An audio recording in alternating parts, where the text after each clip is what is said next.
Mesdames, Messieurs les journalistes, bonjour.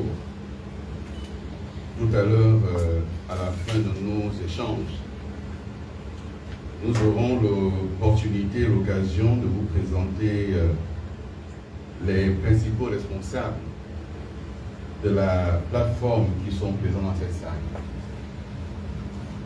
Je voudrais, avant toute chose, vous remercier d'être venus à cette conférence de presse que nous animons à l'occasion de l'inauguration du siège de la plateforme Ensemble pour le Gabon. Permettez-moi de saisir cette opportunité pour dire un petit mot sur cette plateforme, son origine, ses objectifs et ses acteurs. En effet, le 30 août 2023, un coup d'État militaire a interrompu le processus électoral en raison de résultats jugés tronqués et mis ainsi fin au fonctionnement régulier des institutions.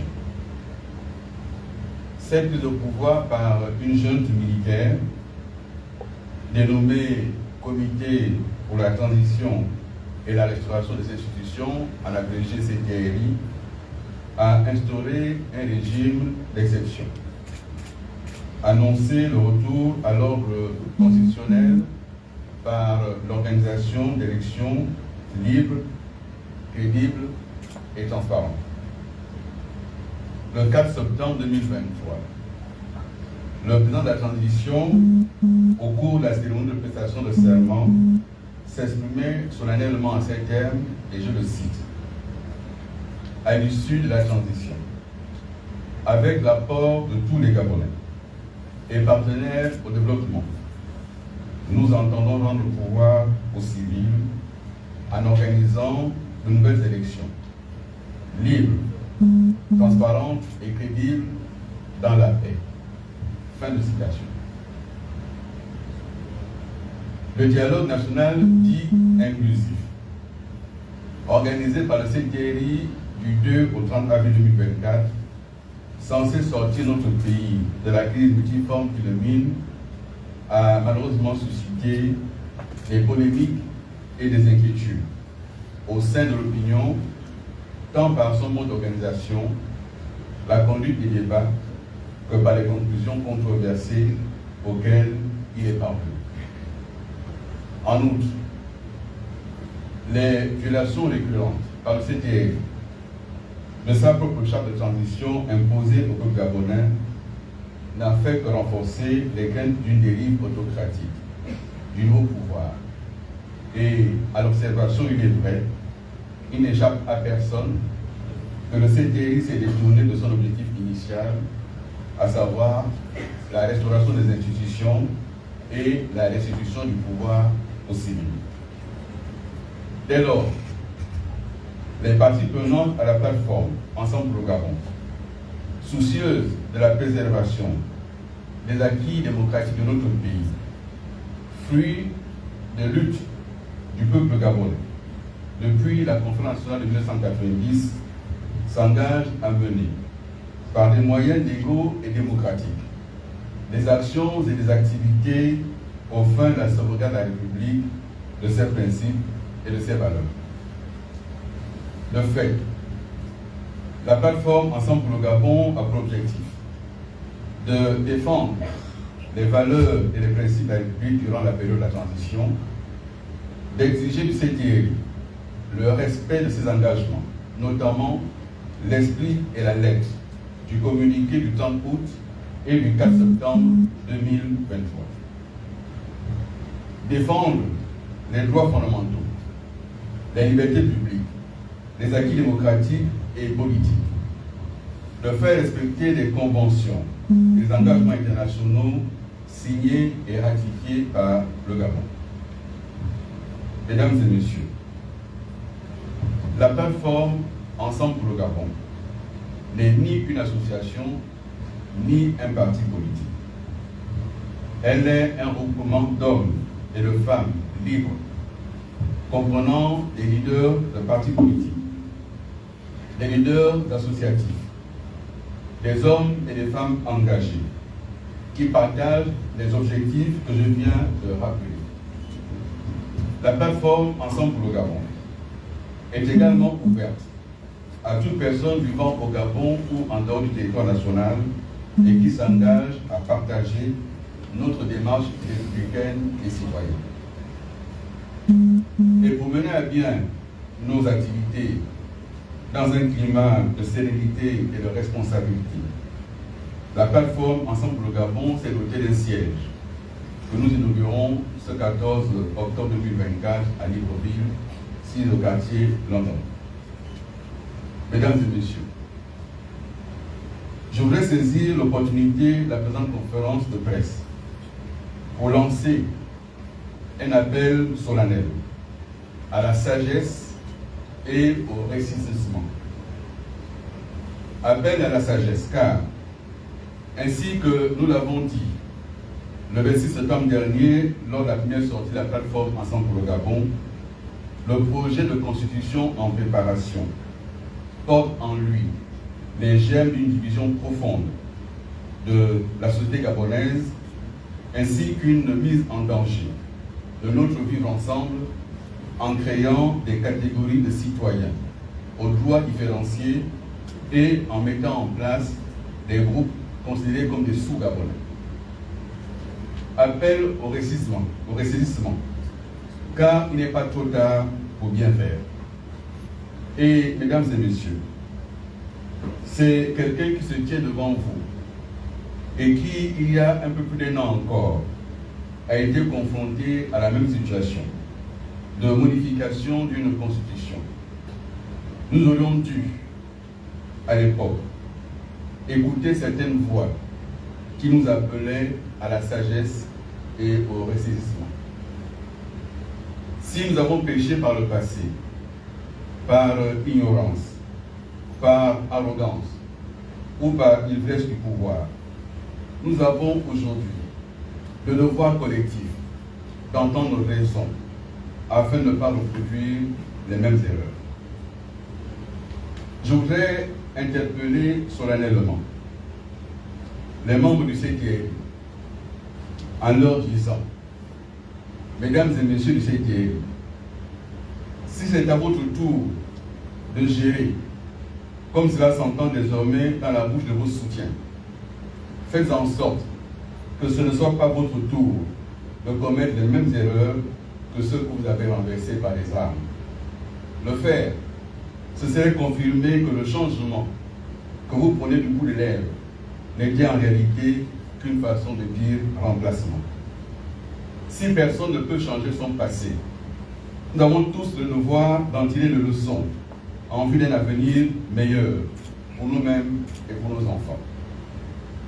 Mesdames et messieurs, l'appel à la sagesse que lance la plateforme Ensemble pour le Gabon se fonde sur la nécessité de revoir certaines dispositions erronées, proposées afin de doter notre pays d'une loi fondamentale plus consensuelle, plus inclusive, plus en phase avec nos aspirations. Car en l'état actuel, même si par extraordinaire, le oui devait l'emporter, ce serait une victoire à la Pyrrhus, dont les effets dévastateurs nous rattraperont tôt ou tard. Cet appel concerne 5 points essentiels et un 6e que nous aborderons, mais qui ne fait pas partie du projet constitutionnel. Le premier point, c'est la nature du régime. Le régime qui est proposé est une concentration de tous les pouvoirs entre les mains d'un seul homme. Si le texte est adopté en l'état, cet homme serait détenteur exclusif du pouvoir exécutif. Dans les faits, il serait en réalité détenteur de tous les pouvoirs, puisqu'il serait président de la République, chef de l'État, président du Conseil supérieur de la magistrature, président du Conseil des ministres, chef suprême des forces de défense et de sécurité. Il nommerait en outre le président de la Cour constitutionnelle, les présidents des hautes cours et des autres juridictions. Il aurait la capacité de dissoudre l'Assemblée nationale. Celle-ci n'étant réduite qu'à émettre de simples avis, sans aucune capacité à véritablement contrôler l'action du gouvernement, ni encore moins à le censurer. Lorsque tous les pouvoirs sont ainsi concentrés entre les mains d'un seul homme, cela a un nom. Ça s'appelle une dictature. Après les dérives constatées dans les précédentes gouvernances, il est temps de mettre en place un régime politique garantissant les libertés publiques et individuelles, garantissant une réelle séparation des pouvoirs et un équilibre de ceux-ci. Cela signifie un exécutif à deux têtes, avec un président de la République qui préside et un premier ministre du gouvernement qui gouverne et conduit la politique de la nation. Ce que propose Ensemble pour le Gabon a fait l'objet d'un large débat au sein des partis politiques regroupés au niveau du CND et qui ont adopté les mêmes principes. Le gouvernement serait ainsi responsable devant le président de la République qui le nomme sur proposition du Premier ministre, mais aussi devant le Parlement.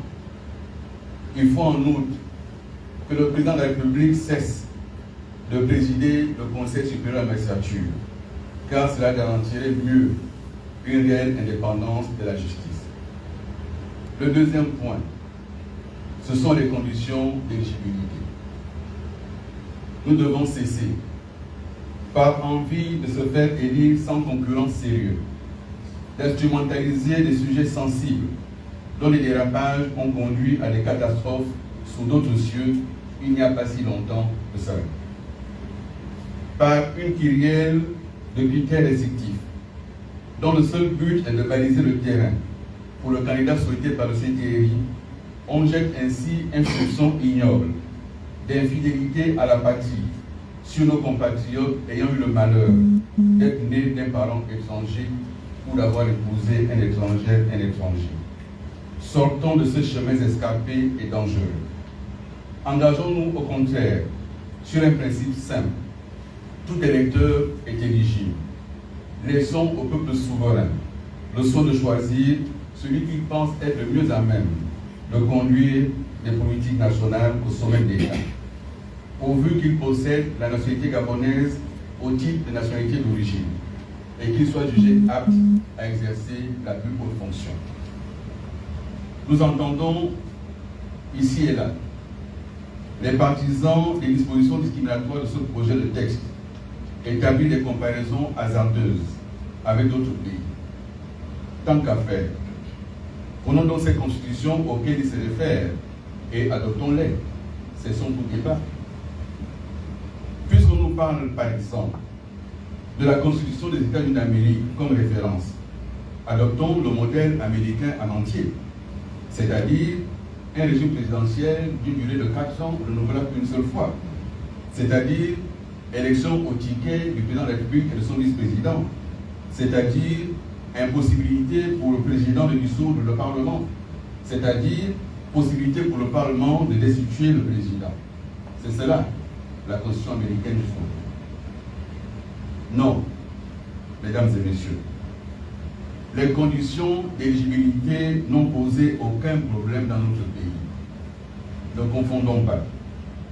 C'est par la gouvernance que nous avons péché, collectivement, y compris les militaires aujourd'hui au pouvoir, dont je rappelle qu'ils ont été membres à part entière de l'exécutif, l'exécutif comprenant également les forces de défense et de sécurité en dehors de l'administration.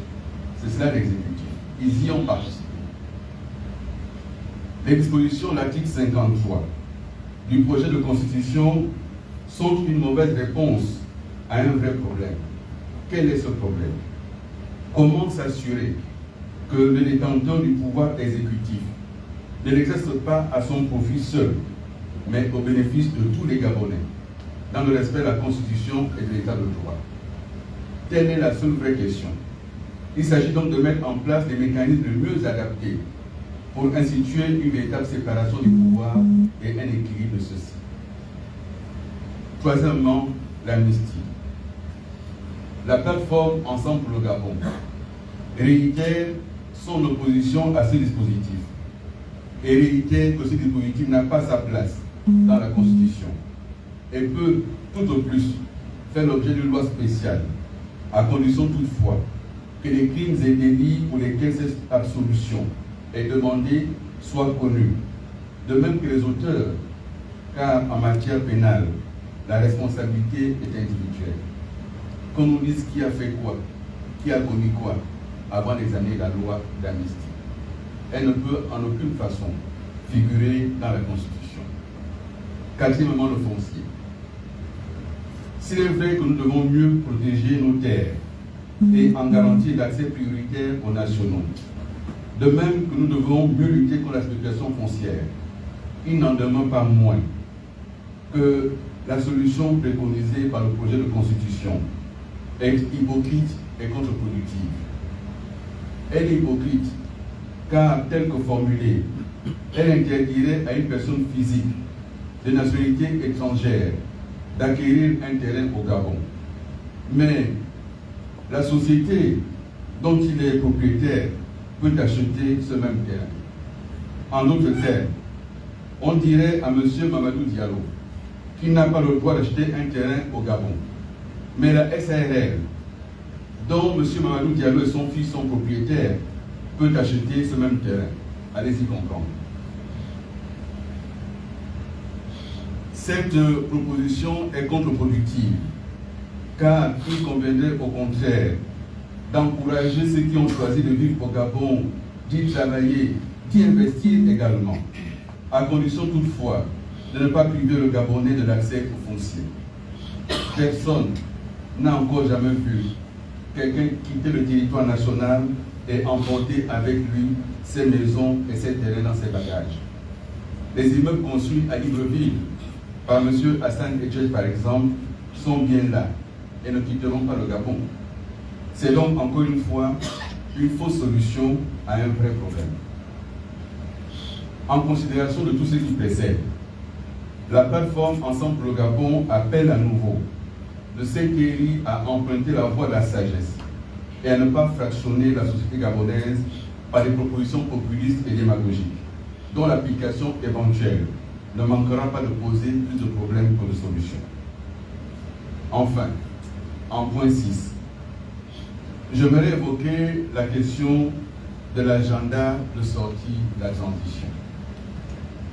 En effet, mesdames et messieurs, autant il a été possible, grâce au pouvoir des armes, de dissoudre des institutions par un simple communiqué lu à la télévision publié du 30 août 2023, autant il n'est pas possible de sortir de la transition par un coup de baguette magique. Il serait donc souhaitable que le CTRI présente un agenda clair et détaillé de restauration des institutions et de sortie de la transition.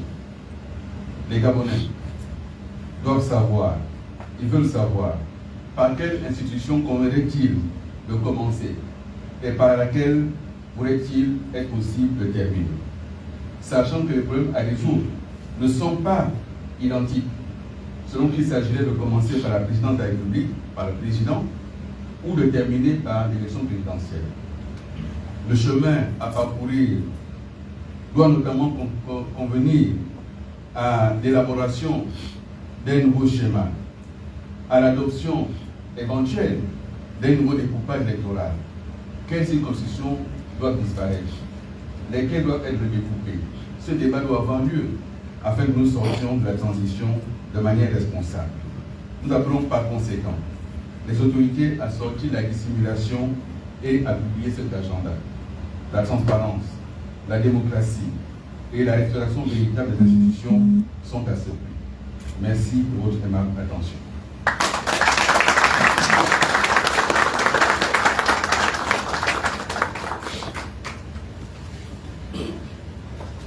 Mesdames et messieurs de la presse, il m'a été donc recommandé de lire ce propos introductif et ensuite de pouvoir répondre à vos questions tel que cela a été indiqué par le modérateur. Je suis donc à votre disposition pour vos éventuelles questions. Évidemment, vous n'êtes pas obligé de les poser.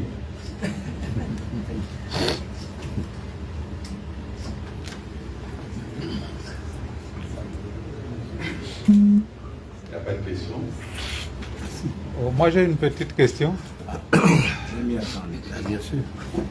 Moi, je suis Laurent Goma, je travaille pour RFI, je travaille pour GabonActu.com. Monsieur le président de la plateforme Ensemble pour le Gabon, samedi, il y avait la rentrée politique du PDG. On sait que vous avez quitté vos fonctions à l'issue de la mise en place du bureau intérimaire.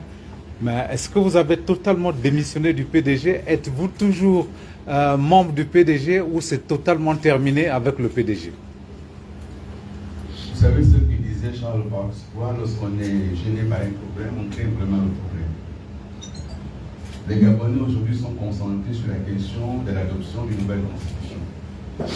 Quel est l'avenir de dessiner cette constitution? De quelle manière est-ce que nous entendons mener le combat pour que ce que nous venons d'écrire ne soit pas adopté? Comment nous faisons pour expliquer à nos compatriotes les enjeux de ce projet de constitution? Le débat de ce que pense Billy Gilzer du PDG n'a aucun intérêt dans la situation actuelle du pays. La situation est beaucoup trop importante pour essayer de la noyer dans un débat qui concerne un militant d'un parti. Ce parti existe, il fonctionne, je n'en suis plus responsable. Les responsables ont fait le choix qu'ils ont fait. Je n'aurais pas fait ce choix-là, mais ça, c'est un langage. Nous sommes engagés dans l'ensemble du Gabon sur une question simple. Comment faire en sorte que ce texte soit amélioré? Comment obtenir des autorités un retour à la sagesse pour qu'ils ne cassent pas le Gabon, qu'ils ne cassent pas les fondations du Gabon? C'est ce qui nous préoccupe aujourd'hui. Merci. J'ai une deuxième question, peut-être la dernière. Alors, vous avez dit que dans l'exécutif, il y avait aussi les militaires. Certainement que vous connaissiez certains membres éminents du CTRI aujourd'hui. Est-ce que vous êtes obligé de passer par ce genre de rencontre pour communiquer votre message à eux, ou vous avez accès à eux que vous rencontrez souvent? Alors, c'est une question intéressante parce que beaucoup de Gabonais pensent que Billy Gilzer et Oligui se sont entendus pour jouer un jeu. Je ne suis dans aucun jeu avec qui que ce soit. Je connais bien le général Oligui, on a travaillé ensemble. Et depuis qu'il a pris le pouvoir, par exemple, nous nous sommes rencontrés. Je lui ai dit ce que je pense, il sait ce que je pense. Je lui ai dit que je ne suis pas d'accord avec la gouvernance qui est la sienne, avec l'option qu'il prend. Je lui ai dit très clairement. Tout comme je lui ai dit mes réserves sur ce projet qu'il a présenté au Gabon. Donc il n'y a aucun souci à cela. Si demain on se rencontre, on se saluera, on discutera. Lui il connaît mes opinions et je connais les siennes. Je ne suis pas de ceux qui rentrent dans un bureau et qui oublient leurs pensées et leur idées en sortant de ce bureau-là. J'ai un cerveau qui est en place. Je sais ce que je fais, ce que je dis. Donc voilà, je le dis ici dans le cadre de la plateforme, c'est plus une question individuelle. C'est une question qui concerne un regroupement d'hommes et de femmes qui se battent pour que les choses s'améliorent dans le pays.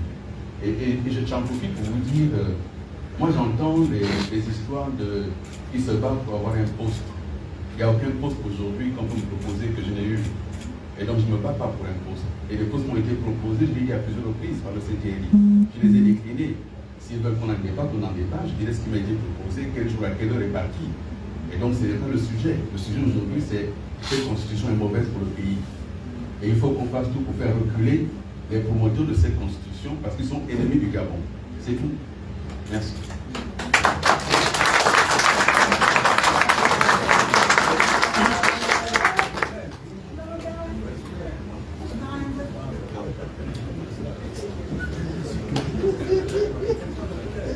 Il n'y a plus de questions. Oui.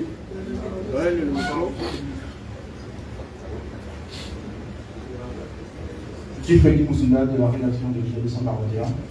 Alors, M. le Premier ministre, on entend bien tout ce que vous dites, mais les Gabonais, sur les réseaux et en dehors, font dire que vous pouvez passer le bon message, mais vous n'êtes pas le bon messager au vu des fonctions que vous avez occupées dans le précédent régime.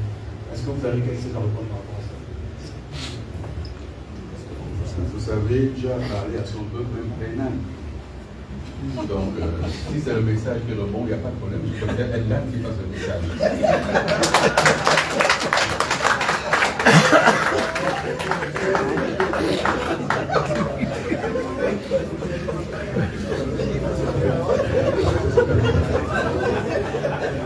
Donc, j'ai dit, je reprends ce que je viens de dire.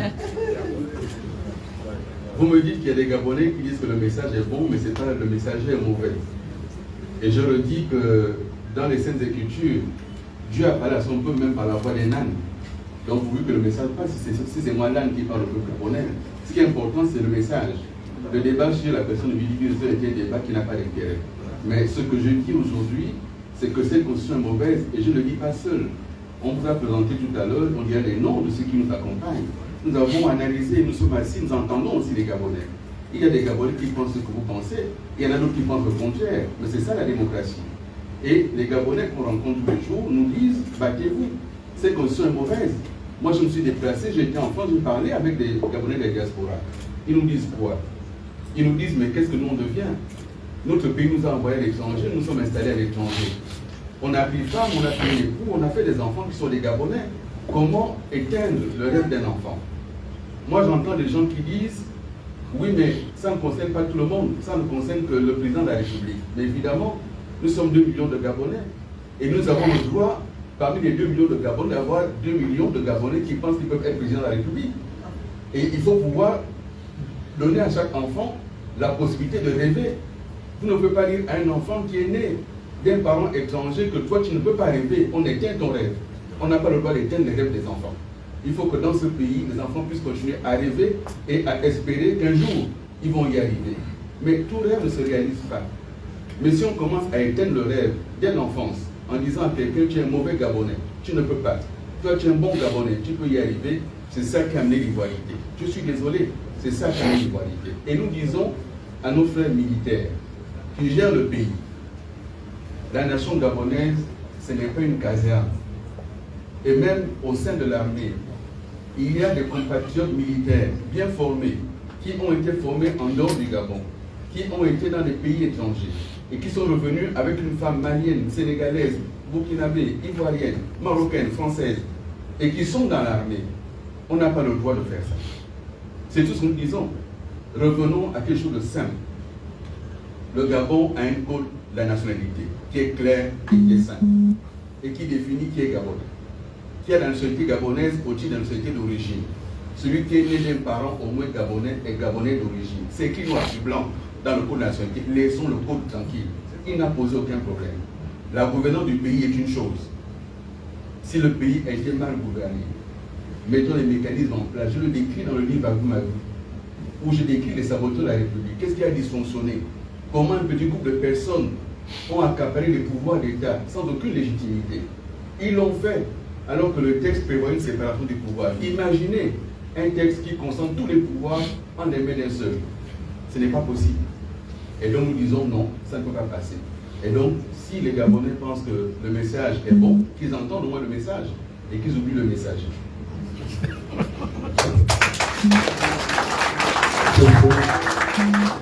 Le Premier ministre, j'ai 2 petites préoccupations. La première, vous êtes l'ancien Premier ministre. Est-ce que plus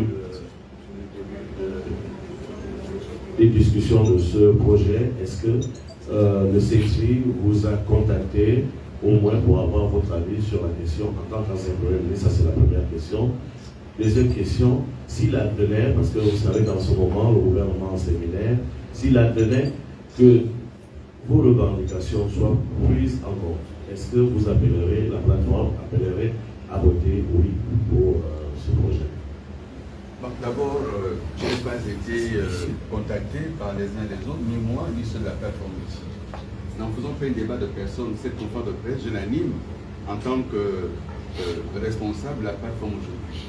Demain, il y aura certainement nos responsables. Donc moi, je n'anime pas ça en tant qu'Alain-Claude Bidiliza. Je n'ai pas été contacté en tant qu'ancien Premier ministre. Je n'ai pas été pour le dialogue. Et donc, ils sont logiques dans cette démarche d'exclusion. Depuis le dialogue, ils ont exclu et ils continuent à exclure. Mais le sujet n'est pas là. Le sujet, c'est... je vis aussi à Libreville, au Gabon, dans les quartiers. Je parle avec des Gabonaises et des Gabonais qui sont inquiets par ce texte. Et aujourd'hui, la réalité de ce qui s'est passé samedi, c'est qu'il y a le feu à la peine. Le feu du non monte dans l'opinion. Et ils s'en rendent bien compte. Et donc on fait l'alliance du scorpion et de la grenouille pour traverser le lac. C'est ça la réalité. Mais le scorpion et la grenouille, on sait que ça commence à s'éterminer. La vocation du scorpion, c'est de piquer le son d'arbre. Et les deux ont fini dans le lac. Donc cette alliance-là, c'est une mauvaise alliance. Je le dis depuis le début. Je dis depuis le début qu'il aurait fallu que le Parti démocratique gabonais fasse une autocritique, se réorganise, se réalise pour repartir à la conquête du pouvoir. Certains ont fait le choix de s'accrocher. Et au sein du parti, là nous sommes dans un référendum qui n'est plus une élection partisane. Le référendum est certes une élection politique, mais ce n'est pas partisan.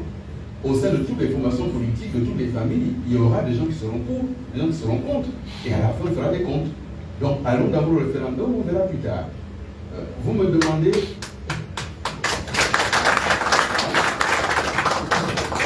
Vous me demandez si ce que nous demandons là est pris en compte. Est-ce qu'on appelle à voter oui? Je vous renvoie au référendum de 1995 au Gabon. Lorsque nous sommes sortis divisés de la présidentielle de 1993 et qu'il y a eu des accords de Paris en 1994 et qu'un certain nombre de dispositifs ont été imaginés par les acteurs des accords de Paris. Il a fallu modifier la Constitution pour introduire ces dispositifs-là. Le schéma choisi a été le référendum, mais les acteurs ont fait quoi? Ils se sont accordés sur les grandes lignes. Ils se sont accordés à la virgule près.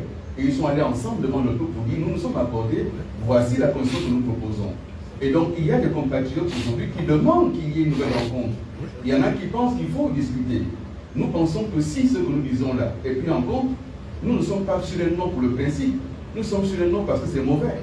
Si c'est amélioré, il n'y a pas de raison qu'on dise non. Si demain tout Gabonais qui a la nationalité gabonaise d'origine peut être candidat, il n'y a pas de raison. Si on enlève les limitations qui discriminent les uns et les autres, il n'y a pas de raison. Si demain il y a une vraie séparation des pouvoirs, il n'y a pas de raison.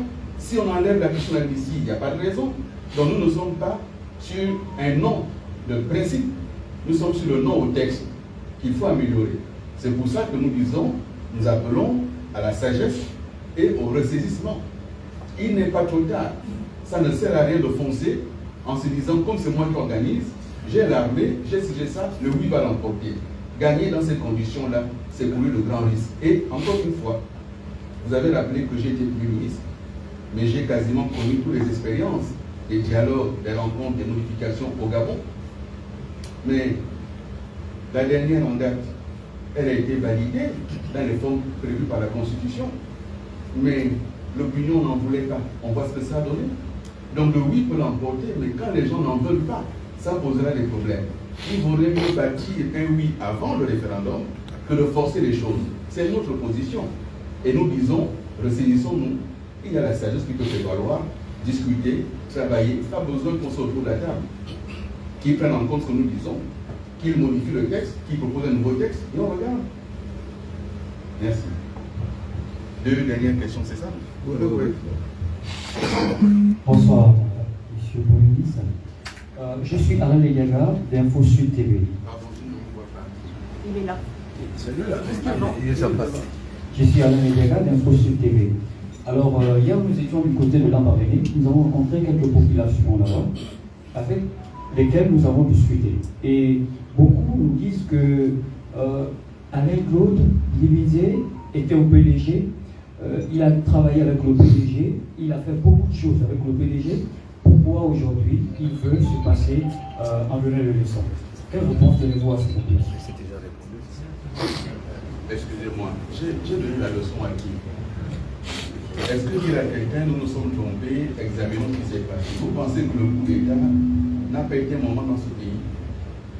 Quand vous avez géré le pouvoir pendant 56 ans, et que ça se termine par un coup d'État, vous ne nous posez pas de questions? Et donc, est-ce que le fait de se dire, asseyons-nous, posons-nous des questions, c'est qu'on donne la leçon, faire la leçon à quelqu'un? Est-ce que le fait de dire à son frère, les erreurs que tu es en train de commettre là, c'est pour ça que tu nous as enlevés, ne commets pas les mêmes erreurs? Est-ce que c'est faire une leçon à quelqu'un? Donc, moi je suis désolé. Vous savez, moi j'entends les gens dire, il nous a fait du mal au Gabon. J'ai demandé, j'ai tué qui? J'ai assassiné qui? J'ai commandité l'assassinat de qui? J'ai détourné quel projet à titre personnel, à titre individuel pour m'enrichir? J'ai fait quoi? J'ai été porte-parole, peut-être que j'ai été un brillant porte-parole. J'ai été porte-parole. J'ai défendu, comme cela se doit, et comme un porte-parole défend, ces positions. J'espère que ceux qui sont aujourd'hui aux responsabilités auront des porte-paroles talentueux pour défendre leurs positions. Et donc,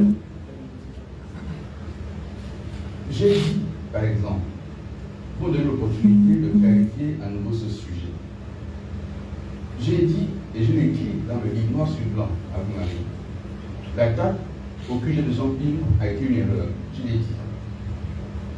Mais j'ai dit aussi que ce QG n'a pas été bombardé au sens où ils l'ont dit.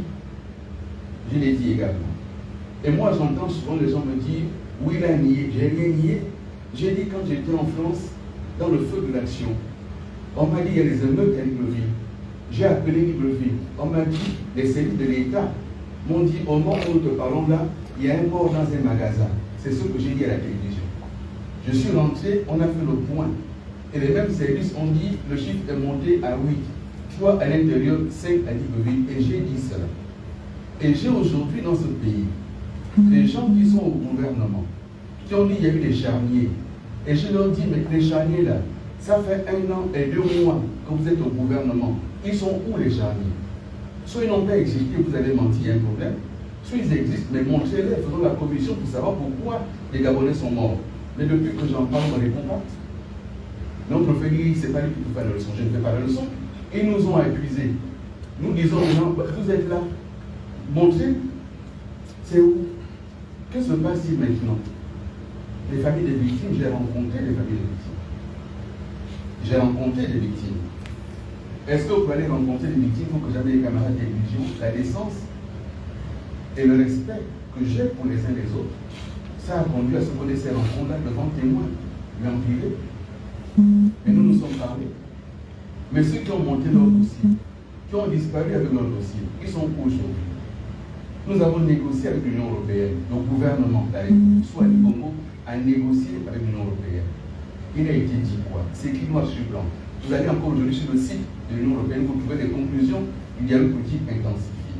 Nous avons dit, s'agissant de la question de la réparation aux victimes, le gouvernement a accepté les réparations pour peu que la justice soit saisie. Mais les gens ont dit aux victimes, ce n'est pas la peine, la justice est corrompue, ne saisissez pas.